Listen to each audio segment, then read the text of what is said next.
Hi friends, चला आज आपण बघूया शिरवाळ्यांची रेसिपी।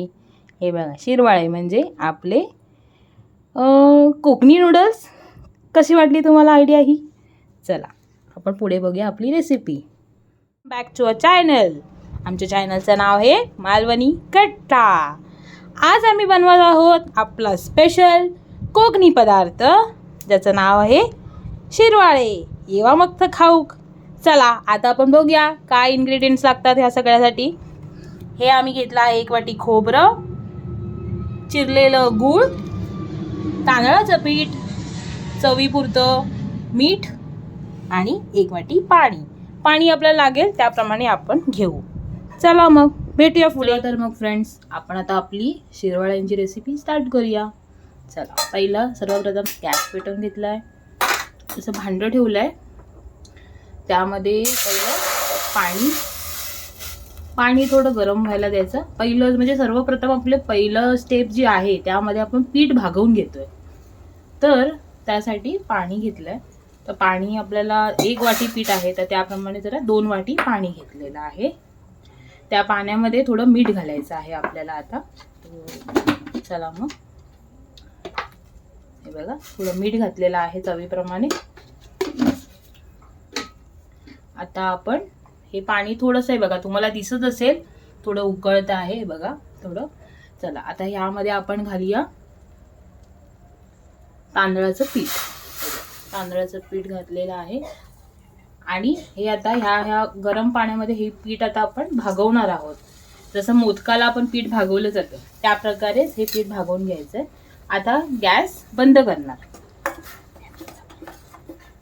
गॅस बंद केलेला आहे कारण की पाणी बऱ्यापैकी तापलेलं आहे आणि ह्या गरम पाण्यामध्ये हे पीठ आता असं जरा परतून घेतल्यासारखं करायचं। हे बघा, म्हणजे पूर्ण असं पाण्यामध्ये मिक्स झालं की झालं। हे याला आता आपण असं ह्याच्यावरती पूर्ण घट्ट असे झाकण ठेवलं की झालं। हे पीठ आता आपण भागायला ठेवलेलं आहे। पुढे बघूया। आता आपण बघूया पुढची रेसिपी। आता हे आपण पीठ जे भागवून घेतलेलं होतं ते आता आपण असं प्लेटमध्ये काढून घेतलंय। ह्या पिठाला आता छान असं मऊ एकदम छान मळून घ्यायचं आहे। आणि आता ह्यामध्ये अजून म्हणजे मळताना आपल्याला थोडं लागलंच, आवश्यकतेनुसार जर लागलंच तर पाणी वापरायचं आहे। नाही लागलं तर जे पाणी आपण वापरलं होतं त्यातच मळता आलं तर मळून घ्यायचं तर अतिउत्तम आहे। हे बघा, ते कन्सिस्टन्सी कशी असेल पिठाची ते आम्ही दाखवतो तुम्हाला। असं छान मळून घ्यायचं आहे। आता असं आपलं पीठ छान मळून घेतलेलं आहे बघा, असं छान गोळा झाला आहे त्याचा।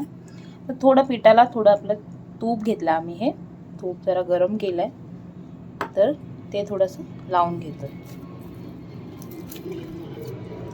हे बघा, छान असं तूप लावून, तुम्ही याच्या तूप नसेल तेल वापरलं तरीही चालेल। हे बघा, असं छान मळून घ्यायचं।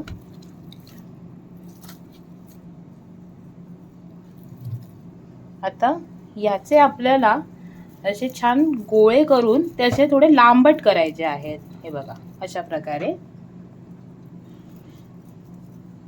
पहिला गोळा करून मग त्याला असं लांबट करायचं। हे बघा, असा गोळा करून मग हे लांबट, असे आपण हे करून घ्यायचे सगळ्या पिठाचे।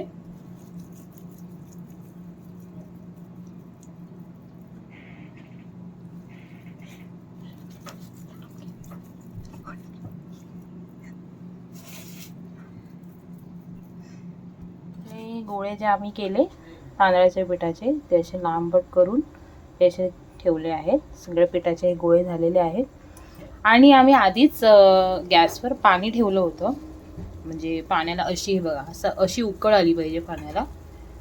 आता पुढे बघूया। आता आपल्याला हे जे गोळे केलेले आहेत या उकळत्या पाण्यात सोडायचे आहेत। बघा, पाणी असं उकळलं पाहिजे आणि त्यामध्ये हे असे गोळे सोडायचे। बघा फ्रेंड्स, असं सगळे गोळे आम्ही पाण्यात टाकलेले आहेत। बघा, पाणी असं उकळतं आहे। आता याची पण एक खासियत आहे बघा, कसं आहे ना, हे गोळे आहेत हे छानपैकी शिजले गेले पाहिजेत। तर हे आपल्याला कळणार कसं आता हे गोळे शिजले आहेत? तर हे जेव्हा शिजणार तेव्हा हे असे वर असे तरंगल्यासारखे होतील, तेव्हा आपण समजायचं की हे शिजले। तरी एक तुम्ही अंदाजे 5 ते 7 मिनिटं पकडून चला त्या पाण्यामध्ये आपण ठेवायचे शिजायला. हे बघा कशी पाण्याला उकळी येते छान. हे बघा फ्रेंड्स, हे बघा कसं पाणी पूर्ण उकळत आहे. आणि जसं मी तुम्हाला म्हटलेलं आहे बघा, तर हा बघा हा जसा गुळाचा हा वर जो तुम्हाला दिसतोय, हे बऱ्यापैकी शिजलेला आहे. आता छान शिजलेला आहे हा गोळा. हे बघा हे असे शिजले. आता आपण हे पाण्यातून काढून घ्यायचे. चला आता आपण बनवूया शिरवाळे. जे आपण बनवले आहेत, बनवायला ठेवले आहेत, त्यासाठी आपल्याला लागेल रस. तो रस आपण बनवणार आहोत. हे किसलेलं जे खोबरं आहे यापासून हा रस बनवायचा आहे. तर पहिला आपण खोबरं जे आहे तर मिक्सरच्या भांड्यामध्ये घ्यायचं आहे काढून.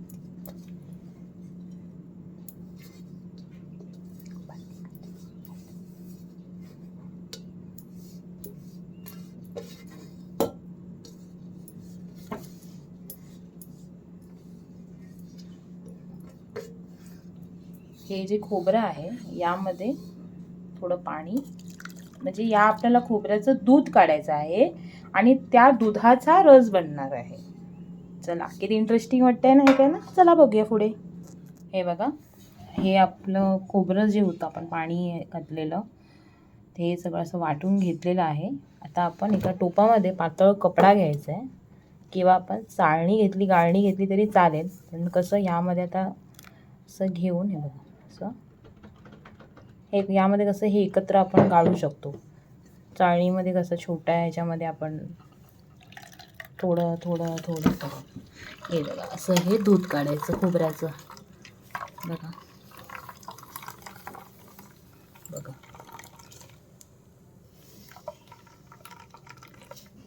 एवढं आता एका ह्याच्यामध्ये इतकं दूध आलेलं आहे. आपण हे एकदाच नाही, परत एकदा हे जे आता आहे ह्याच्यामध्ये बाकी, हे आता आपण परत मिक्सरमध्ये टाकायचं. असं परत मिक्सरमध्ये टाकायचं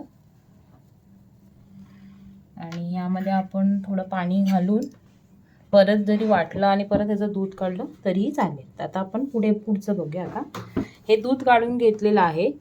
तर आपण यामध्ये घालणार आहोत हे बारीक चिरलेलं गूळ. हे बघा गूळ घालून घ्यायचं आणि हे गूळ पूर्णपणे असं वितळलं पाहिजे त्यामध्ये. तर चमच्याने ढवळून घ्यायचं आपण. तर थोडं यामध्ये आपण थोडीशी वेलची पूड घालूया. बघा कसं सगळं छान. आणि आता हे असं ढवळायचं. आणि हे बघा फ्रेंड्स, आता कसं आहे ना, गावाला शिरवाळ्या करायला आपल्याकडे लाकडी साचा असतो.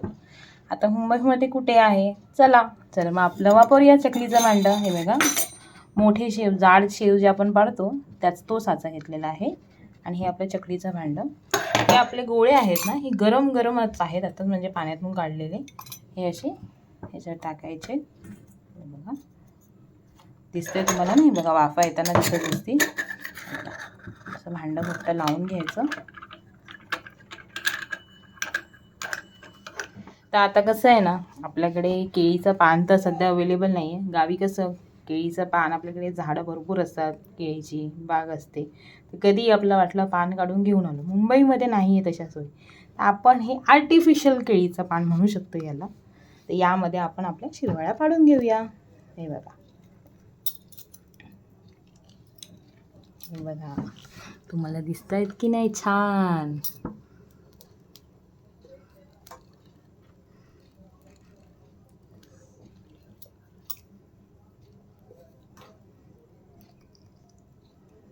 बघा अशा शिरवाळ्या पाडून घेतल्या आहेत.